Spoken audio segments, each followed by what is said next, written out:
Good afternoon, ladies and gentlemen, and hope you are well. Welcome to another Listen with Vobes. I'm Richard Vobes. We're reading more from London Belongs to Me. I'm just making a few adjustments here. I just noticed how it went live, and I'm looking around. I was looking at lights and things. I'm just pouring out a cup of coffee here,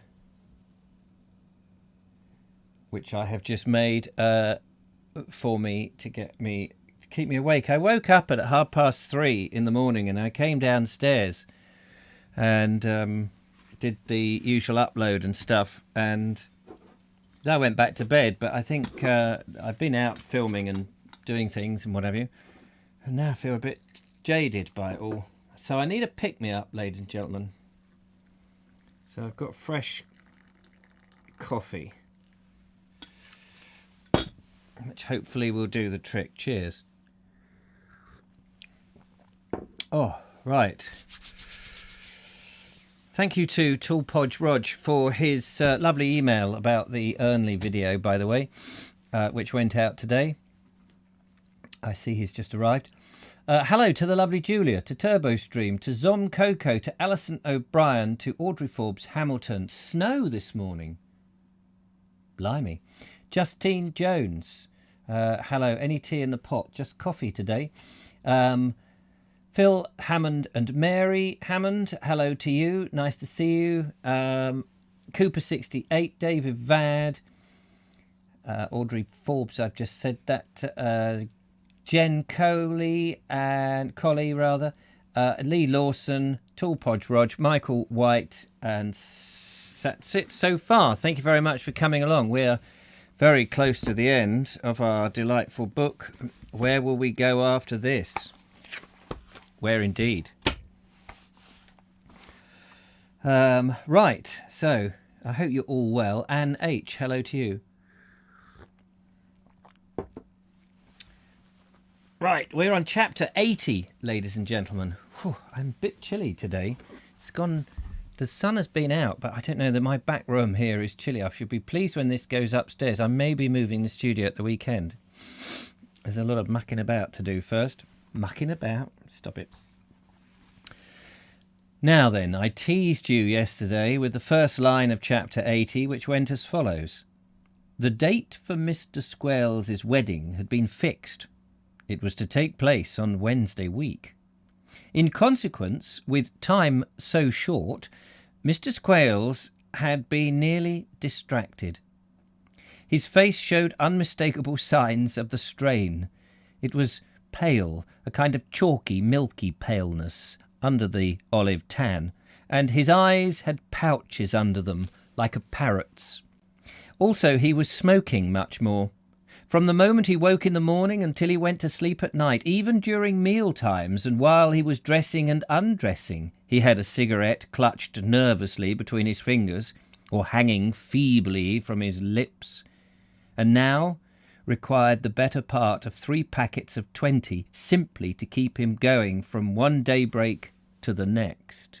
Poor old Mr. Squales. But it was all right now. He had got what he wanted. That was all that mattered. With less than a fortnight to spare, he had got it. The future was all golden. And with a sudden lessening of the tension, he was almost light-headed.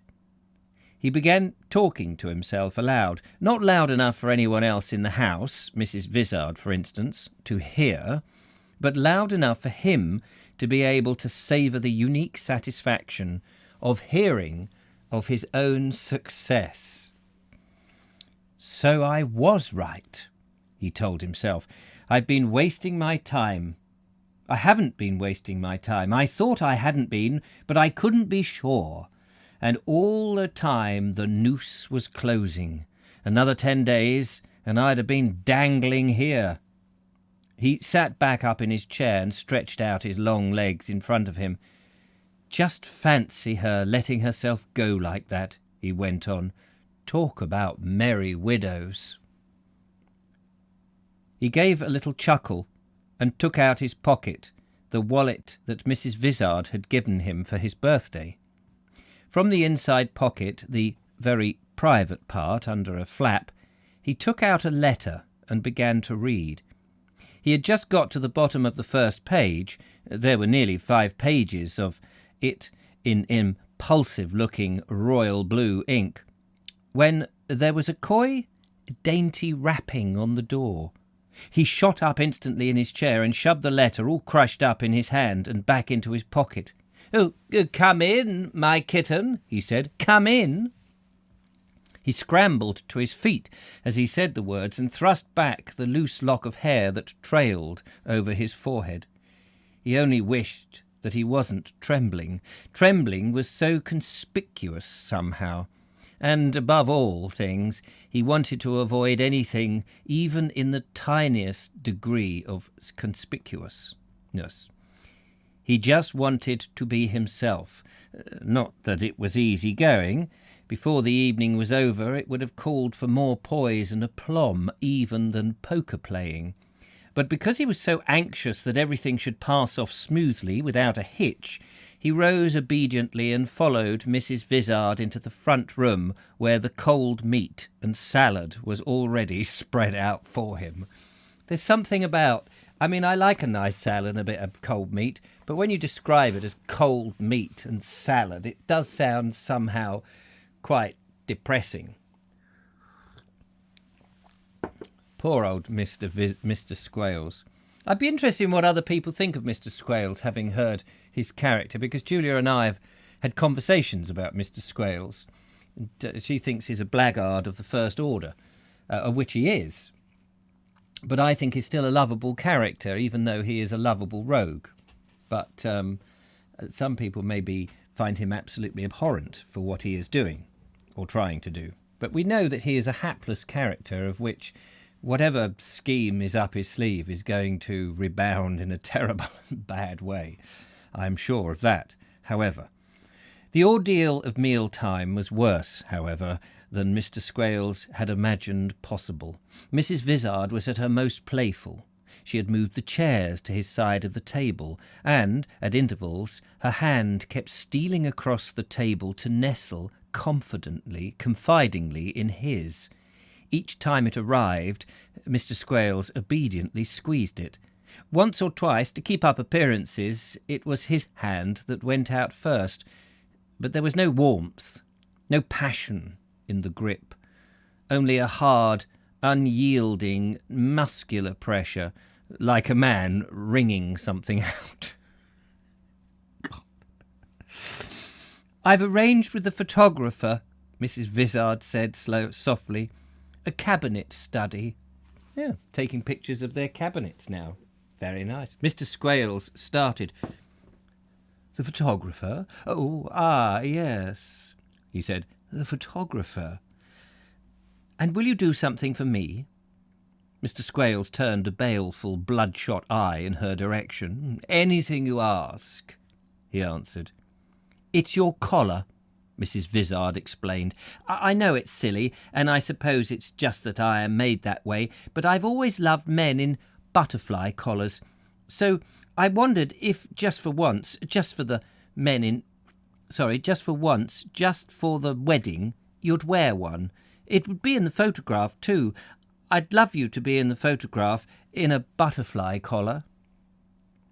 Mr. Squales shifted in his chair, and the letter in his pocket crackled like a £5 note.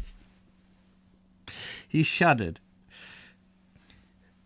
"This is dreadful, positively dreadful," he told himself. "Why must the woman go on? Can't she see I'm not enjoying it?" But he was not a man to give up simply because the part was difficult. He braced himself. "Butterfly or Oxford," he said, "it's all one to me, and if it means anything to you—" He broke off with a little gesture of accommodatingness, leaving the rest of the sentence expressively unfinished. He felt so sure that he had got over that hurdle all right that he even allowed himself to relax for a moment. Slumping back in the chair, He started to whistle idly through his teeth. He soon found, however, how wrong, and disastrously wrong, he was. Something told him that all was not well with Mrs. Vizard, and when he looked towards her he saw that she had her handkerchief pressed against her face. Don't you mind what I wear on Wednesday week?" she said. Mr. Swales cast one quick agonised face in her direction. Then he looked away again. Really, it seemed as if she were doing her utmost to embarrass him. But once more he controlled himself and smiled. "For my part," he said, "I would like nothing better than what you are wearing now. But you are a woman. You must decide when the time comes." Ah, bless his little socks. He is one of my favourite characters, Mr. Swales, I should point out. I think, as I explained to Julia, because he was played by Alistair Sim in the film, but there's just something about a ruthless cad who is hapless at the same time. It was nearly 11 o'clock when Mr. Swales escaped to his own room, and by then he was about knocked up. He took off his coat and opened up the front of his shirt because it was sticking to him. "Phew, what an evening," he said. And yet it wasn't over. The real delicate and dangerous part was still to come, and that was why Mr. Swales made no attempt to undress. Instead, he lit another cigarette and lay on his back on the bed with his knees up, gazing at the ceiling. Twinges of something that might have been conscience, but clarified themselves each time into foreboding, kept passing through him. "It'll be about the end of her," he reflected silently. "She's that type that takes things badly." About half an hour spent cogitating on the future, Mr. Swales got off the bed and removed his shoes. Then, when he could move about without being heard, he went round the room in his stockinged feet. There was a lot that he had to do, even though he had all night, or practically all night, in which to do it. First of all, he got out his night things, the brocaded pyjamas, the frogged dressing gown that Mrs. Vizard had given him, and folded them carefully for travelling. After all, he could hardly arrive at his destination and begin by asking for the valet service, could he? Then he took out his old suit, the suit that he'd been wearing when he came to Dulcimer Street, and folded that up too. He was already wearing the still almost new light check that had been an earlier present of Mrs. Vizard's. Beside it, the old suit looked so pathetically shabby that for a moment a lump came to Mr. Swales' throat. Nothing looks worse than double-breasted black cashmere that shines like a mirror across the seat and shoulders. It was the overcoat that presented the real problem. It was so enormous, lined with bear and trimmed with ashcan. It hung like a hunting trophy from the peg behind the door. And the inside of the overcoat was as saddening as the outside of the black cashmere. Moths had made meals there, and a cigarette end, dropped carelessly in a railway carriage, had burnt clean through the massive skin itself. To think, Mr. Swales reflected, to think that if I got there before the moth, I could have raised £15 on it. But partially devoured or not, the coat was unfoldable. Mr. Swales tried it all ways, folded it in half, folded it in threes, rolled it up like a mattress, and still it remained a sprawling mass of skin and fur. In the end, he recognised that there would be nothing for it but to carry it over his arms. "People think I'm mad," he told himself. "A fur coat in this weather?" Mr. Swales was very sensitive about appearances, and there was something else that played on his sensitiveness. Considering that it was all he had, There was, really, embarrassing little to pack. It went into one old suitcase, and when it was full, Mr. Squales stepped back and regarded it. "It's a queer world," he told himself. "Whatever way you look at it, it's a queer world. If the late Mr. Vizard knew what his suitcase was being used for."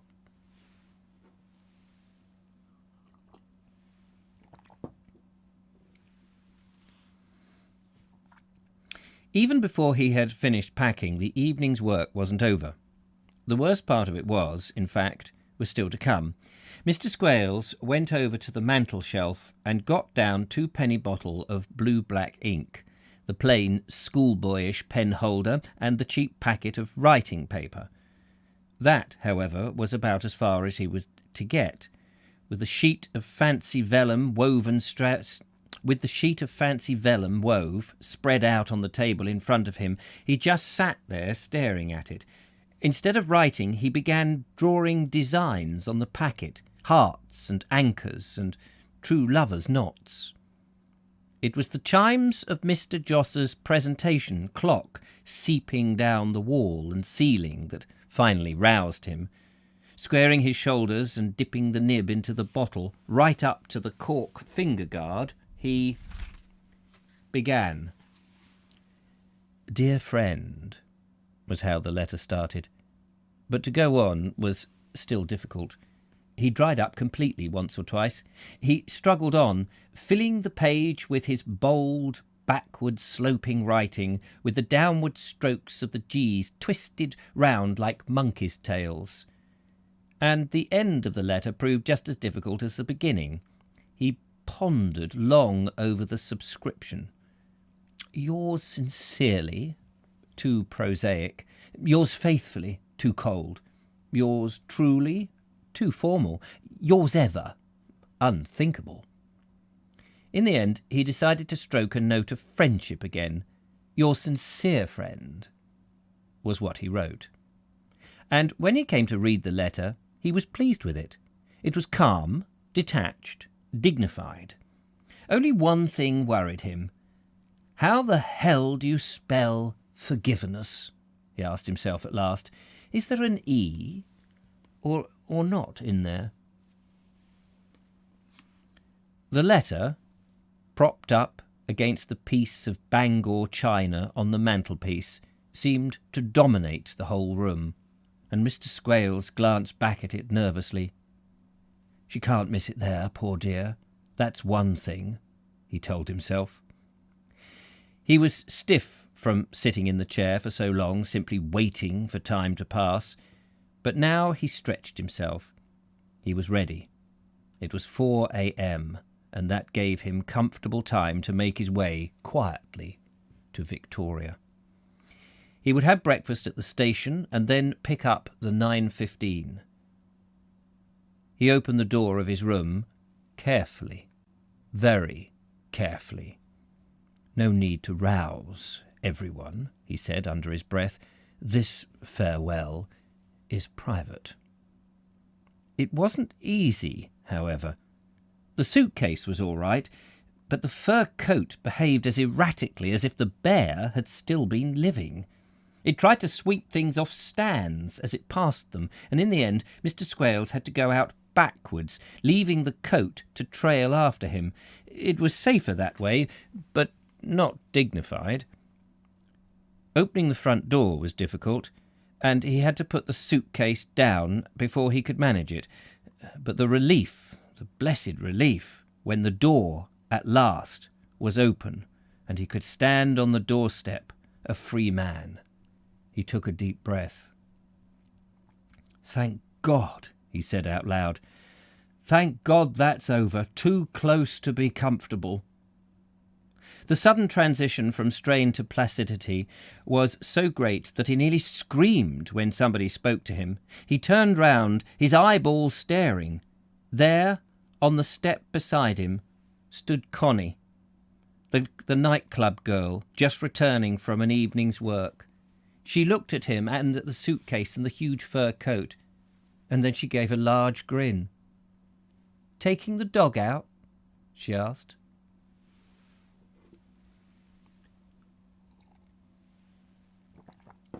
Chapter 81. It was on the same morning when Mrs. Vizard had discovered Mr. Squale's letter that Mrs. Josser went down to give notice. Only Mrs. Josser, of course, didn't know anything about the letter. She was indeed so much concerned with the problem of how to give notice nicely. 11 years is, after all, a long time to have spent in anybody else's house, that she couldn't imagine that Mrs. Vizard could have any preoccupations of her own.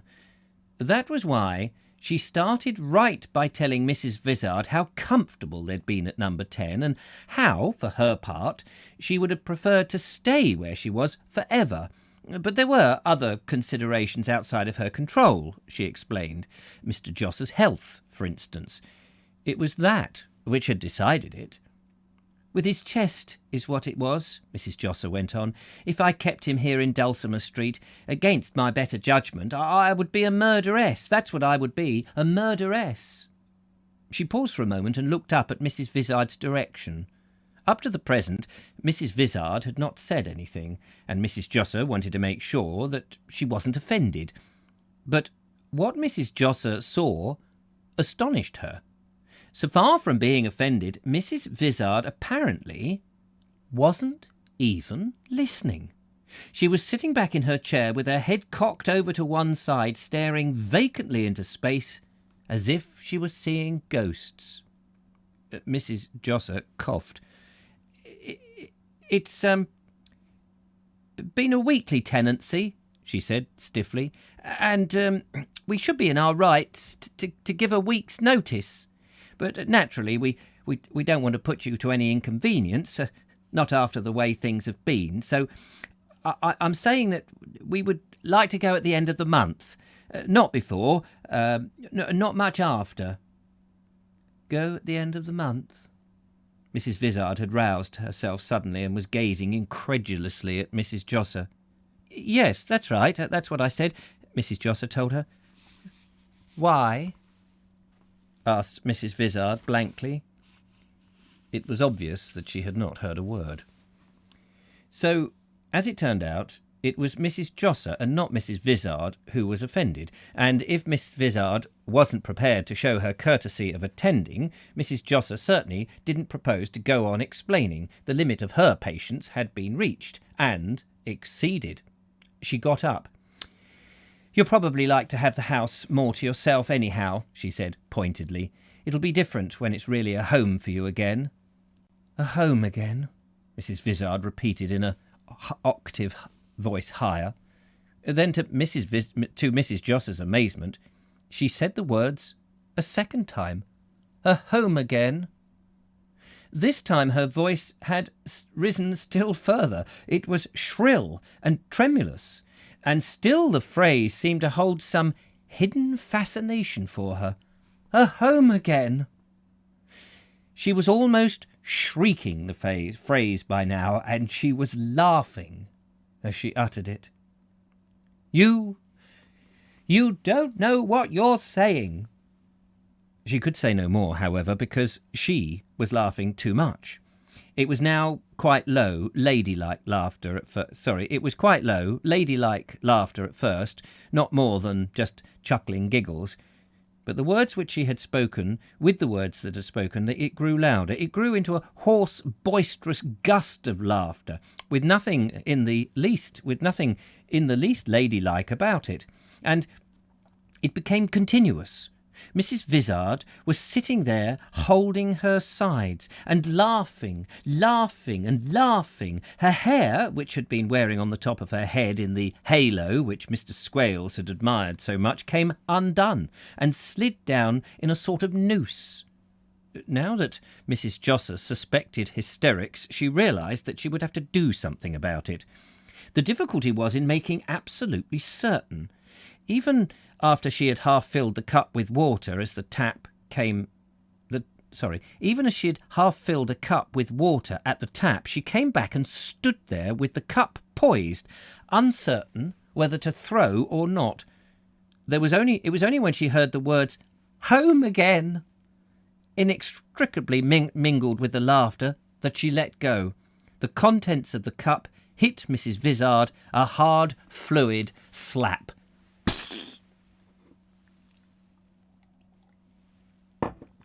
And the effect was magical.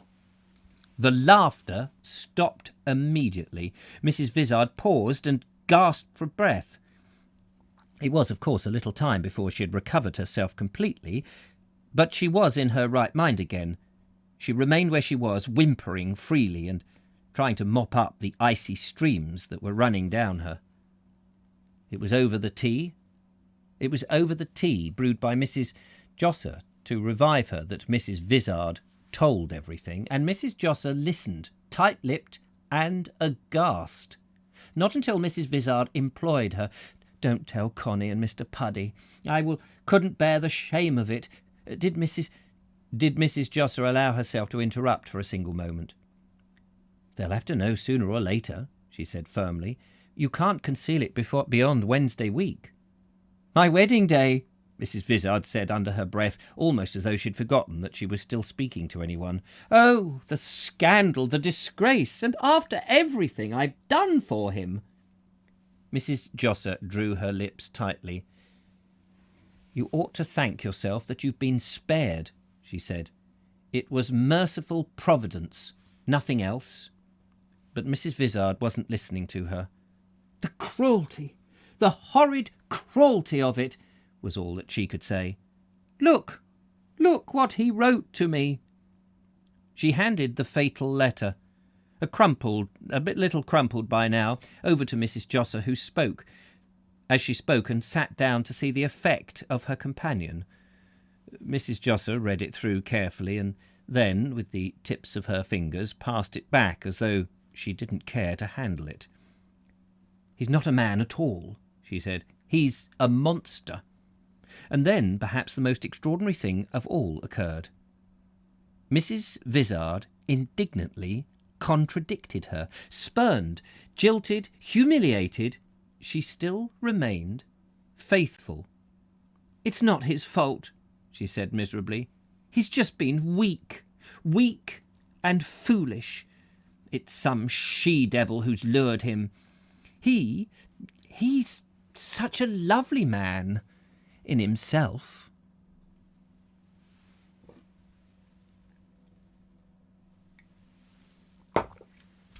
Poor old Mr. Squales.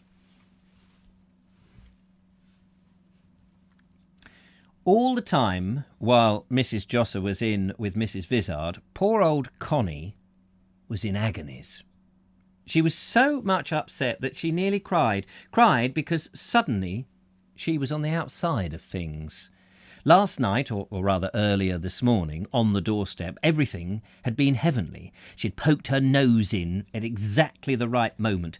A few seconds either way, and she and Mr. Squales might have slipped out of each other's lives without so much as a nod in passing. Thinking over the perfect timing of the episode, she had gone to bed chortling. And naturally she had proposed following it up as soon as she'd had snatched a wink of sleep and ate a bit of breakfast. The trouble was, however, that she had unaccountably overslept. With the treat of a lifetime hanging over her, she had gone on sleeping peacefully like a baby, right on until nearly 10 a.m. It was actually the sound of Mrs. Vizard's hysterical laughter that woke her. Considering that she was only just awake, it wasn't bad. Getting up and dressing inside 8 minutes. She didn't attempt to do her hair, of course. Instead, she simply wound a bright red handkerchief round her head in a turban, hooked on a pair of rolled gold earrings, and emerged looking like a small frosty pirate on a private boarding party. The distressing part was that when she got downstairs, it, whatever it has been, was over. All that she could hear through the closed door was the clink of teacups and the sound of voices. It was Mrs. Josser who was with Mrs. Vizard, all right. She could detect that much, even if she couldn't make out so much as a word of what they were saying. "Mumble, mumble, mumble," Connie muttered to herself angrily. "What's the use of that to me?" Her instinct was to knock at the door, make some excuse, and go right in. But she checked herself. After all, it was her treat, and she didn't want to share it with anyone. So she decided to check on things first. For a start, there was Mr. Squale's door standing invitingly open just to the left of her. Knocking on it quietly so that she shouldn't be heard, she turned the handle and peeped in. It was empty and smelling of stale tobacco, just as she had expected. Even the cupboard was wide open and bare. She closed the door again behind her and gave her skirt a hitch upwards. "Oh well," she said. "Here goes. Into the breach, dear friends." Before her head was properly round Mrs. Vizard's door, she started speaking. "Hail, shining morn," she began, and then stopped in sheer surprise at seeing Mrs. Josser there. "Too many bridesmaids," she said, shaking her head coyly. But at the sight of Mrs. Vizard, all tear-stained and, more than that, drenched apparently in her own woe, Connie suddenly wondered if she would be able to go through with her little act. Right up at that moment it seemed as if she could settle up the old scores in a few hundred words, carefully chosen. But now she doubted it. Mrs. Vizard was the landlady no longer. She was simply a middle-aged woman who had had it. As Connie stood there, she underwent a change of heart. And that automatically meant a change of plan as well. She turned to Mrs. Josser, her eyes starting. "Don't tell me it's happening like you said it would," she said in an incredulous whisper. "Not about Mr. Squales, I mean." By the time Mrs. Josser had denied to Mrs. Vizard that she had never discussed Mr. Squales with anyone, Connie felt sure enough. Conversation was general by now. She had succeeded in inserting the thin, unwanted edge of her company into their midst. Emboldened, she drew up a chair and sat down. The rest was easy.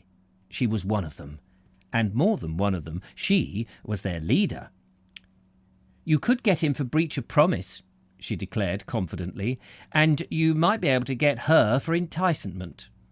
That's harder, but Mr. Barks knows how. As for him, he's finished. He's practically hanged himself by going off with the suitcase." Before she left, Connie gave her oath that she wouldn't breathe a word to a soul. It seemed in the circumstances the least that she could do. She gave her oath readily and without reservation, and what is more, she meant it. She even passed her wetted forefinger across her throat as proof. It was all the more surprising, therefore, that a couple of hours later Mr. Puddy should stop Mr. Josser on the stairs and address him in a hoarse, engaged whisper. "The dirty fordider," is what he said. "Ledded down a lady. Breach of promise. That's what it is. If he thinks he can get up to Dago Triggs in Dulcimer Street, just let him wait till a jury gets hold of him." A jury gets hold of Mr. Squales, heaven forbid. Chapter 82. How are we doing? Oh, we're only past.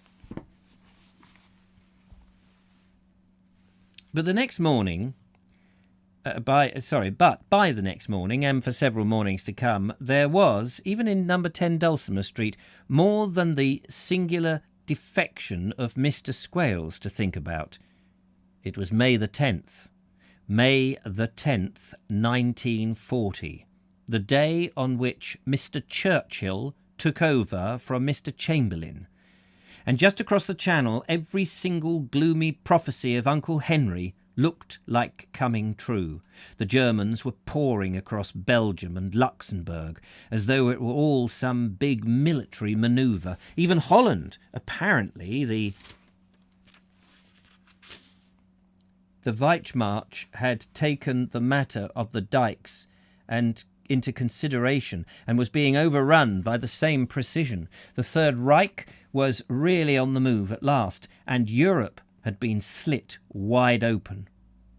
Now that it had actually started, everybody agreed that it was what they'd all been waiting for, expecting it even. Everybody except the War Office, that is. The British Army, the army of Ted Josser and Lord Gort, was moving forward, but it was obviously too late. Neutrality had seen to that, and worse than neutrality, there were queer things happening. Bridges that should have been blown up were left standing. Tunnels that should have been blocked remained clear. Parachutists disguised as nuns were being dropped like black snowflakes. And the centre of Rotterdam was being bombed to rubble, not because Rotterdam had offended the Germans in any way, but simply as a warning to wantons not to interfere. It was all very sudden and terrible, and now that the war was coming this way, it was all uncomfortably near home. On the same morning, May the 10th, as soon as Mrs. Josser had listened to the radio and read the paper, she went straight round to Cynthia. It was her duty, nothing less, she told herself, to be with her at such a moment. If she knew anything about Cynthia, she would find her either in tears or in hysterics. And that kind of thing wasn't fair on Baby. It was, in fact, really for Baby's sake that she was going, for Baby's sake. And because of the letter that Ted had written, he'd asked her to look after Cynthia, and that was what she was going to do. All the way in the bus, it was a twopenny fare to Larkspur Road, she tormented herself.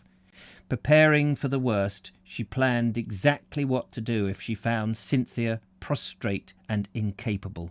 First, she would have to get her to bed, put her to bed if necessary. Then she would send a telegram for her mother, and as soon as Cynthia was seen to, she would remove Baby to Dulcimer Street for safekeeping. Anything so long as Baby didn't get upset as well. It was just 9:30 when Mrs. Josser got there, and Cynthia wasn't dressed properly. She came down to the door in a kind of kimono with her hair done up in a fishnet. The sight offended Mrs. Josser. In her house, practically when the children had been little, she herself had always been clothed and presentable from 7 o'clock onwards. She didn't approve of housewives who made a late start. Also, she wished that Cynthia could have looked a little more pleased to see her. Pleased, not just surprised. "Oh, do come in," Cynthia urged after a pause that was just a moment too long. "Everything's in an awful muddle, but do come in." Mrs. Josser went in, and she saw straight away what Cynthia meant about a muddle. The remains of Doris's breakfast, an empty eggshell and a dirty cup and saucer, all piled together on a plate, stood beside Baby's brightly painted teddy bear mug and another cup and saucer that were evidently Cynthia's. Through the open door of the bedroom an unmade bed was visible, with what looked like clothes left lying about the floor.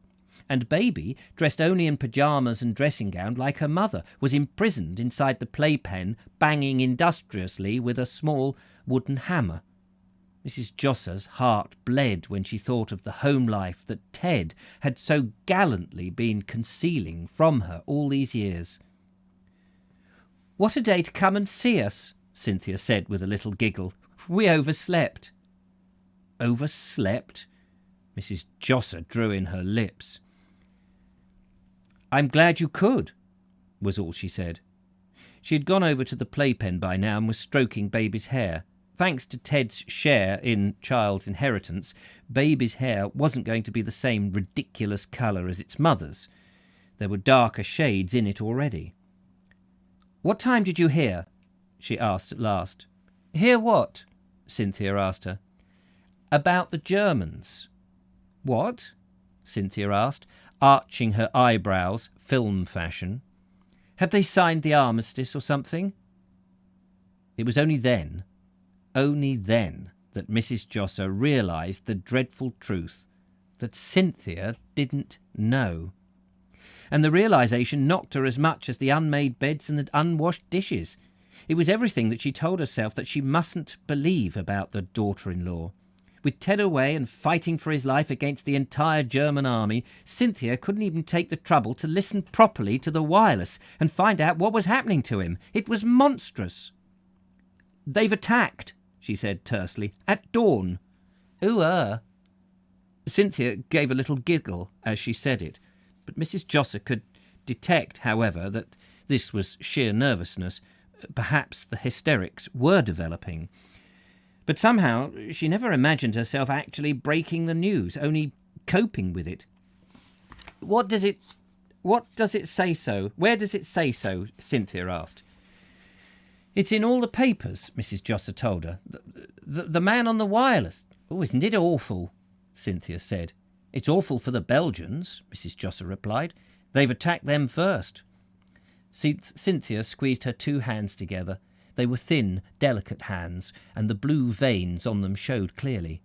That's the way Ted always thought they'd go, she said simply. Well, now he knows, Mrs. Josser replied shortly. She paused. They're sending our army right into Belgium, she added.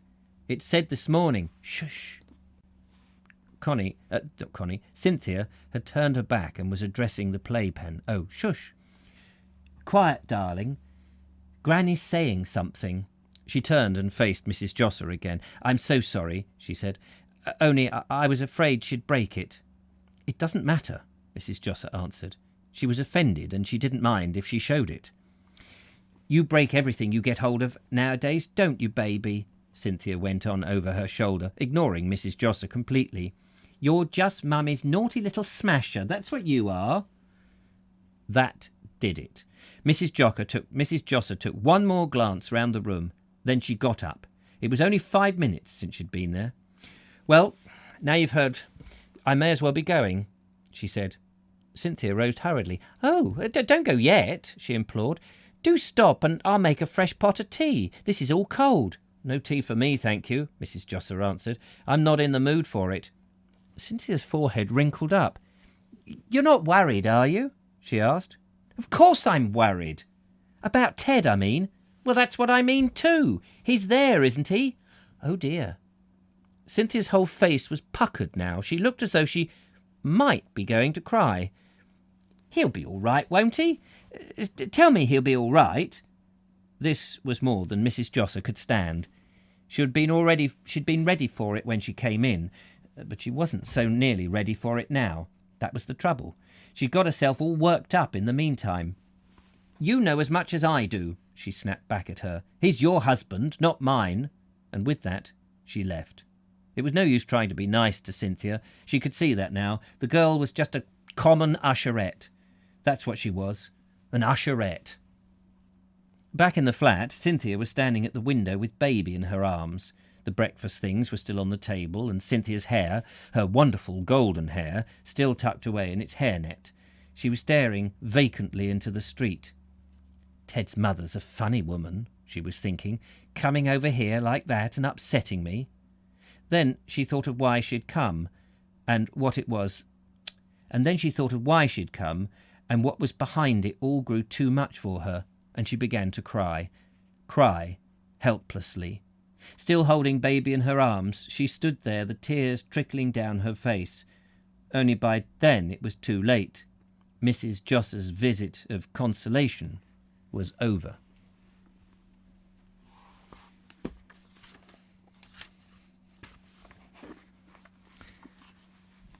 Altogether, as things turned out, it was Mrs. Josser's bad day. Even when Doris dropped in to see her on the way home from work, it didn't improve matters. And that was because Doris said the wrong thing. Not about the war, but about something else. Said it quite casually, too, just before she was leaving. It was, indeed, the very casualness that Mrs. Josser found so particularly wounding. Without so much as a thought for Mrs. Josser's feelings, she said that she'd been thinking matters over and decided that she would rather stay on with Cynthia than come and live down at the cottage. Cynthia needed someone to be with her, she said. And when Mrs. Josser tried to expostulate, it was too late. She wasn't listened to, in fact. Doris had rushed away again. With extreme cruelty of youth, she had decided to go back so that she could write to Bill. She kissed her mother lightly and perfunctorily, and withdrew unaware of the agitation that she left behind her. "That settles it," said Mrs. Josser firmly after Doris had gone. It's just a white elephant now, that cottage. Mr. Josser tried to reason with her, but it was difficult, and more than difficult, it was impossible. Mrs. Josser had set her sights on having Doris with them, and nothing else would satisfy her. She hadn't said very much about it, she explained, because she was so sure that that was what Doris wanted. She added that she wasn't the sort of woman who would go away in the country at times like these and leave her only daughter behind her. "I tell you flat," she said, "I'm not going to live there, not without Doris." She could come and stay, Mr. Josser suggested. He was being cautious and conciliatory in everything that he said. He liked Conservatory Cottage, liked it a lot, and he didn't want to lose it before he'd had a chance to have it. But Mrs. Josser only shook her head. "Not her," she answered. "You can see she's set her face against it." Mr. Josser thought. "If Bill came home on leave, it would be nice to have somewhere for them both to come to," he said tentatively. "They haven't got anywhere now, remember." Mrs. Josser drew in her lip. "That was Ted. It was Ted I bought the cottage for, not Bill," she replied briefly. Then Mr. Josser thought again. It was a happy thought this time. "Perhaps Cynthia and Baby," he began. But that was altogether too much for Mrs. Josser. She sat bolt upright at the suggestion. "That's where I put my foot down," she said. "We may have to live in the cottage ourselves without Doris, just because we bought it. But I am not going to have Cynthia with us as well. Ted can take her down there if he wants to. That's his affair. But I am not going to share I'm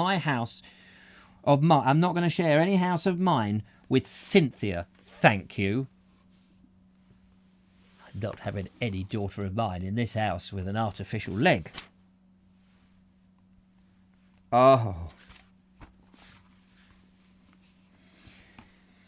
Not by any means that everyone in London was talking about the morning's news so much to heart as Mrs. Josser had done.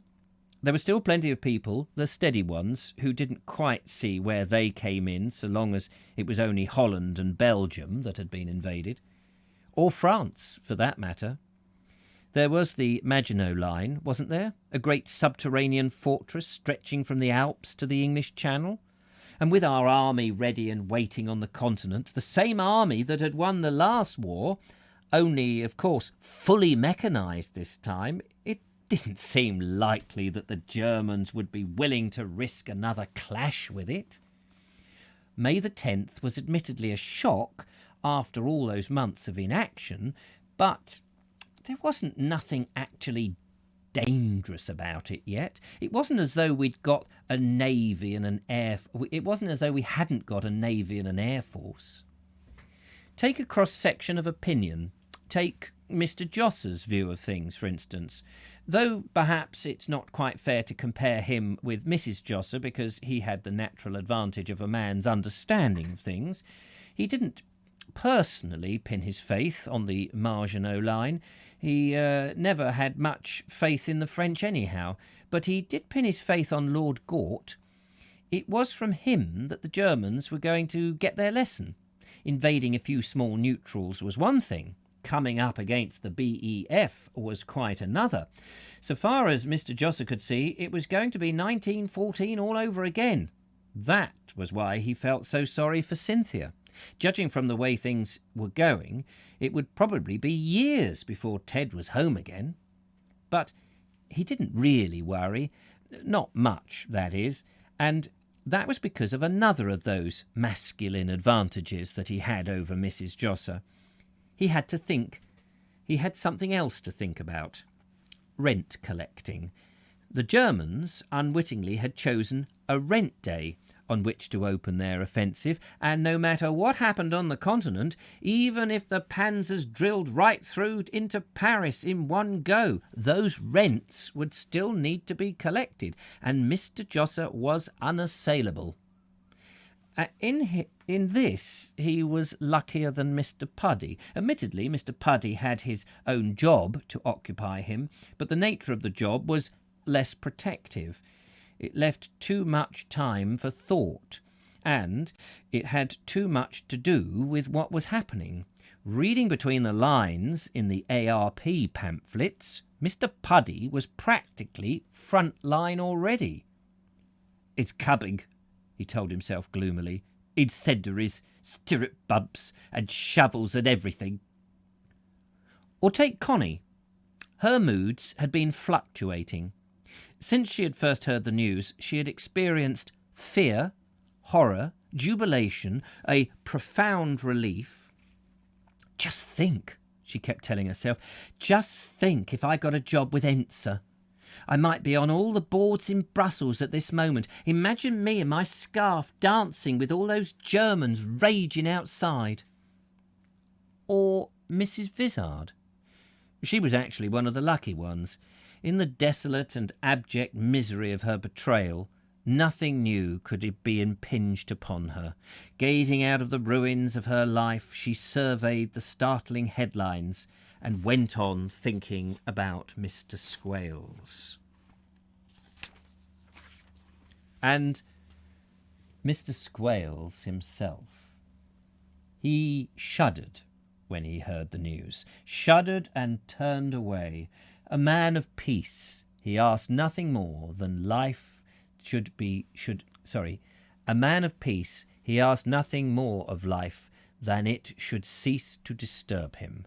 Just when everything seemed to be going right at last, it was irritating to have all this happen. Because after the strain of the last few weeks in Dulcimer Street, the quiet and calm of the past 48 hours in Chiddingly had been delightful, an oasis. It had been like a dream, a smooth, luxurious dream. Indeed, looking back on it, Mr. Squales decided that in many ways those 2 days had been among the very happiest of his life. Of course, his arrival at Withy Dean could have been embarrassing, beastly embarrassing, but he handled it so well, and Mrs. Jan Bill had responded so handsomely, that even that had passed off easily without a hitch. "You take me as I am," had been his opening words to her, "penniless." And Mrs. Jan Bill, not batting an eyelid, had replied, "The price of genius, my dear man. Don't ever refer to it again." Not that it could have been dismissed as simply as all that. He had, of course, been compelled to refer to it again. He couldn't go around with only 2 and 3 in his pocket like a schoolboy. But even that he had passed off happily too. As soon as she had realised that he really meant what he said, Mrs. Jan Bill opened the formidable green steel safe which stood in the corner of her bedroom, and as she did so, Mr. Squales craned his neck a little to one side, from sheer curiosity, but she closed the massive door again before he could see anything, and she removed 10 £1 notes.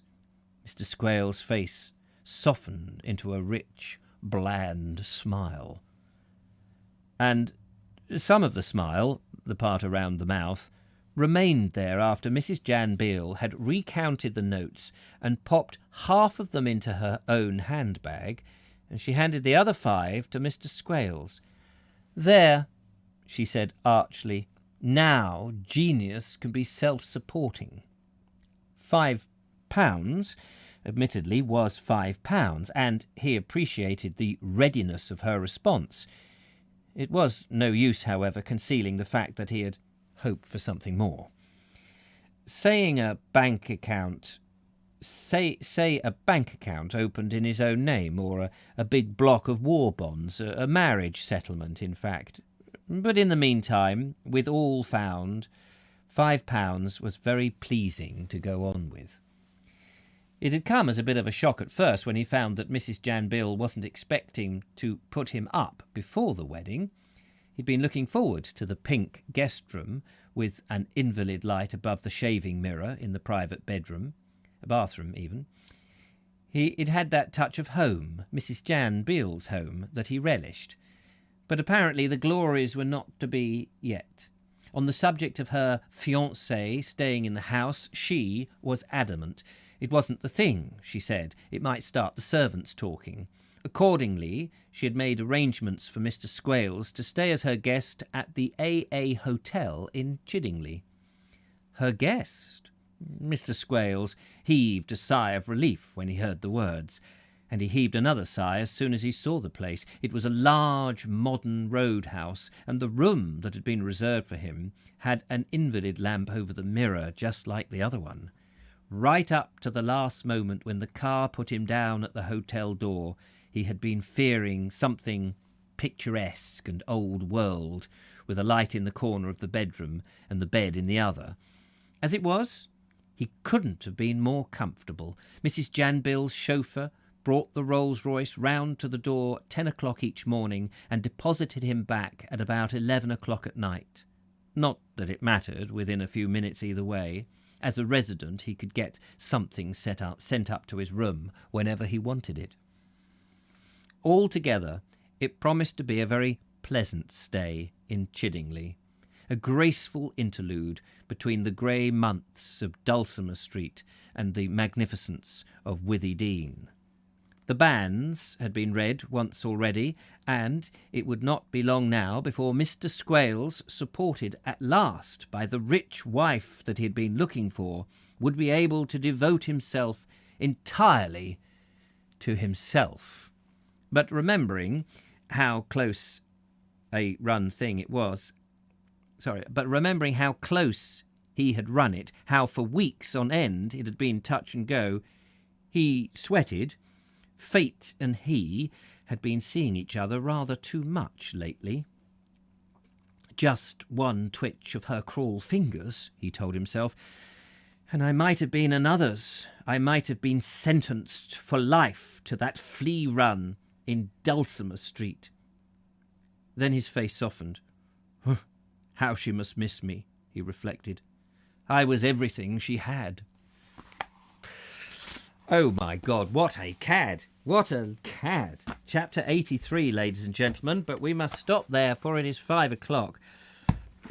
Mr. Squales. What happens to him? Does he get called up? Does an aeroplane land on the hotel? I can't remember what happens to him. Dear, oh dear, now he will find how tight she could be. Yes, I wonder what's going to happen. It's going to be miserable, isn't it? He's going to get his comeuppance. We know it. It's been building up to it, of course. The rent must come first, says Anne H. Yes, absolutely. There we go. Thank you very much for watching and listening. We have so little to go in this remarkable book. We're 17 chapters from the end. But in this book, a chapter can be 2 or 3 pages, as we know. But I reckon, where are we today? Friday. Oh, is it Friday? Yes, we've got to wait now till next week. We'll finish it next week. And then we'll take a break. And we will come back, don't worry, because we have Through North Wales on Horseback as our first book back. And then maybe another Norman Collins, who knows. But anyway, thank you very much for watching, listening. Enjoy yourselves. There's a Vobes show tonight, should you be interested. And a different video for you tomorrow. Different, but a video. Anyway, there you go. Thanks a lot. Take care. Look after yourselves. Have a good afternoon. Bye for now.